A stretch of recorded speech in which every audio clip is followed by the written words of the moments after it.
사랑하는 성도 여러분, 오늘도 하나님의 말씀을 통해서 우리의 일상의 삶의 자리에 함께 하시는 하나님의 은혜와 축복이 저와 여러분들의 삶의 자리에 늘 함께 하실 수 있기를 주님의 이름으로 간절히 축원합니다. 특별히 우리가 계속해서 실생활에 적용되어지는 생활율법, 또 삶의 율법에 대한 모세의 마지막 당부와 하나님의 말씀을 우리가 나누고 있습니다.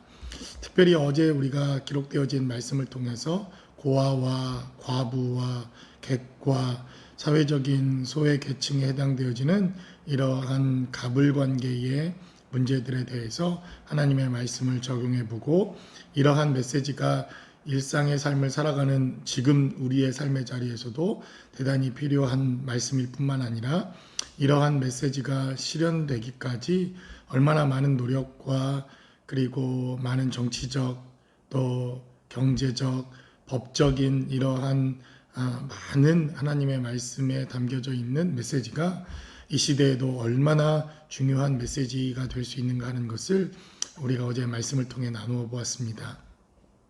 오늘도 계속해서 신명기 25장 1절로 10절까지 기록되어져 있는 하나님의 말씀을 통해서 오늘은 우리가 두 가지 측면의 메시지를 생각해 볼 필요가 있다고 여겨집니다. 그 하나는 바로 의로운 재판에 대한 메시지입니다.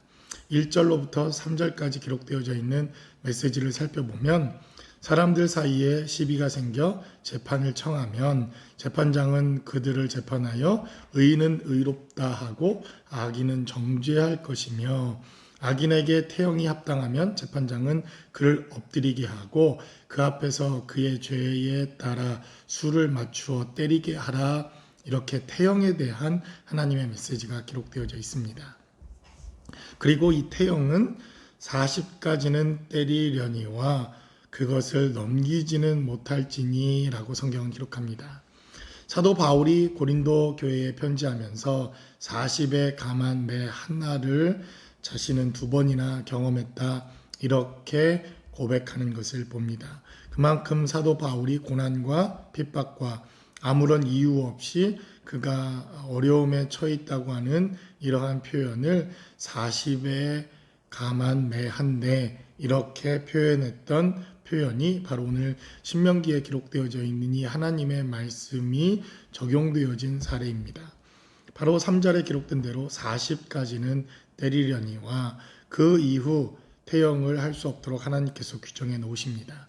왜냐하면 대략적으로 건강한 사람도 이 40대의 매를 감당하는 것이 얼마나 어려운 그러한 형벌이었는지 많은 사람들이 태형 가운데 죽게 되어지는 이러한 일들이 발생을 하게 됩니다.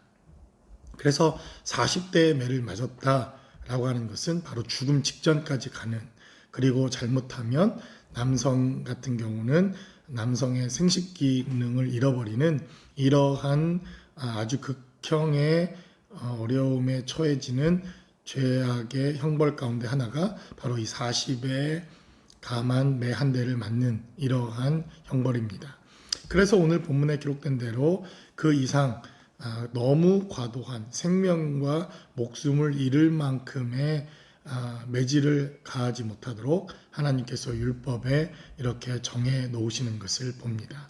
결국 악인에 대해서도 하나님께서 그의 죄악과 그가 저지른 범죄에 대한 죄값에 대하여 하나님이 분명히 말씀하시지만, 생명을 해하지 못하도록 하나님께서 법적인 보호장치를 해 놓으셨다는 것입니다. 또 계속해서 4절은 기록된 대로 곡식 떠는 소에게 망을 씌우지 말지니라. 아마도 많은 사역자들에게 이 메시지가 해당되어진다고 생각되어집니다. 많은 제도적인 여러 가지 문제들, 교회의 여러 가지 제도적인 문제들, 교회의 여러 가지 형태의 모습들 때문에 사역이 제한되거나 아니면 하나님의 사역들이 제한받는 이러한 경우에 많은 분들이 선택하여 메시지를 전하는 바로 그러한 말씀이 바로 4절에 기록된 메시지입니다. 곡식 떠는 소에게 망을 씌우지 말지니라.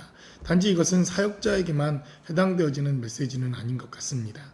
일을 하는 사람들에게, 그들에게 먹을 것을 제공하고 에너지를 제공하고 소스를 제공하고 일할 수 있는 에너지와 힘과 격려와 위로를 제공하라고 하는 이러한 메시지가 본문 가운데 기록되어져 있습니다. 그리고 이제 5절로부터 10절까지는 이스라엘 백성들 가운데 고엘이라고 하는 제도가 오늘 본문 가운데 기록되어져 있습니다.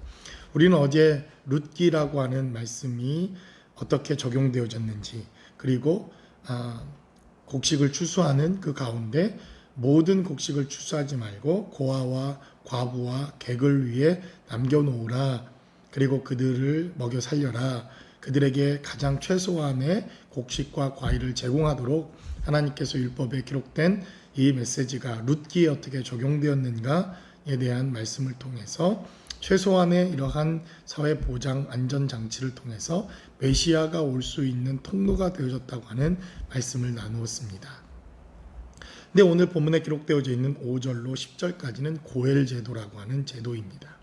자식이 없어 죽게 되거나 그 다음 기업을 물을 이러한 배가 끊기게 되었을 때 바로 그 가문의 대를 이어주고 상속자, 그리고 그 상속을 물을 기업을 물을 자손을 생산해주는 제도, 바로 이것이 고엘이라고 하는 제도입니다.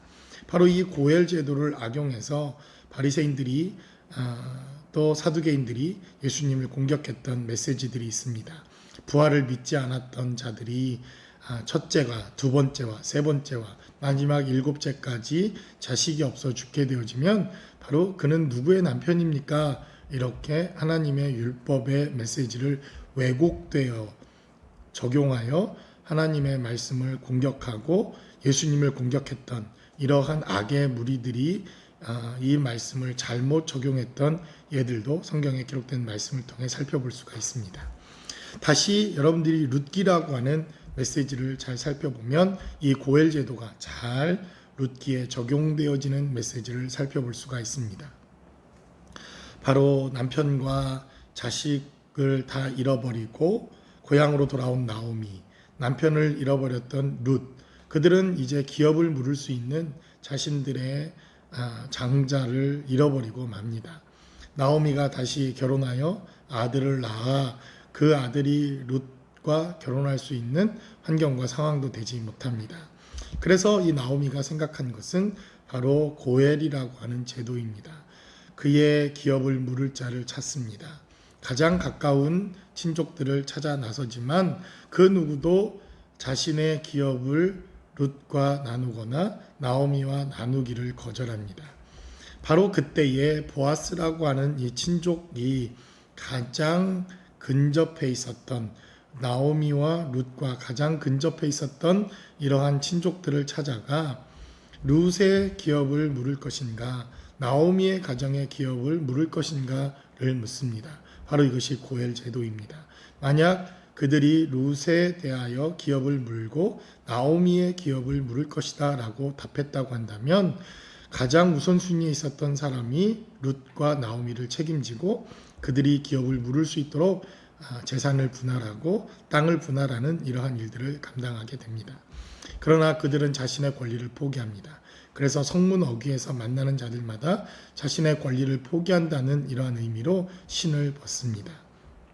바로 10절에 기록되어져 있는 말씀입니다. 이스라엘 중에서 그의 이름을 신 벗김 받은 자의 집이라 부를 것이다 라고 말합니다.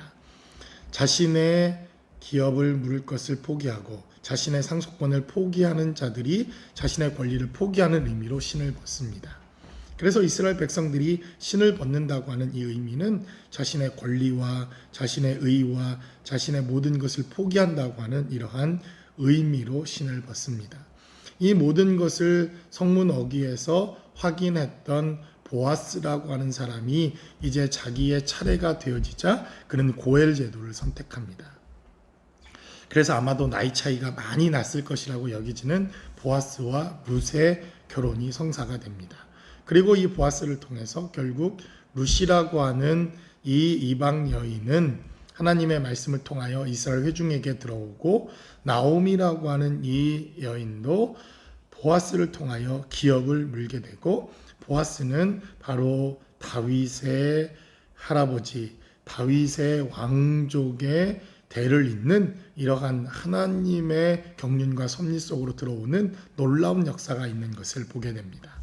말씀에 순종한 결과요, 말씀을 따라 살아가는 사람들이 받는 하나님의 축복과 하나님의 역사가 바로 보아스를 통해서, 그리고 룻기라고 하는 하나님의 말씀을 통해서 어떻게 이 말씀이 적용되어지고 말씀에 순종하는 자들이 받을 축복이 어떻게 열매 맺었는가 하는 하나님의 말씀을 우리가 살펴볼 수 있다는 것입니다. 그래서 오늘 본문에 기록되어져 있는 이 생활에 적용하는 작은 메시지지만 이 작은 메시지가 결코 작은 메시지가 아니라 대단히 하나님의 나라와 경륜을 이루는 중요한 메시지로 성경에 등장합니다. 다윗이 등장을 하고 다윗의 왕족이 등장을 하고 하나님의 나라를 이루는 이스라엘의 왕국을 이루는 하나님의 말씀이 바로 오늘 본문에 기록되어져 있는 말씀, 이 메시지를 통해서 증거되어지고 성취되어졌다는 것입니다. 그러므로 이 시대를 살아가는 여러분들의 삶의 자리에서도 작은 하나님의 말씀일지라도, 정말 그 누구도 눈여겨보지 않는 하나님의 말씀일지라도 순종하며 그 말씀대로 살아내는 것, 이것이 복이요 축복이라고 하는 사실을 깨닫고 저와 여러분들의 삶의 자리에서 하나님의 말씀으로 풍성한 삶의 자리가 되실 수 있기를 주님의 이름으로 간절히 축원합니다.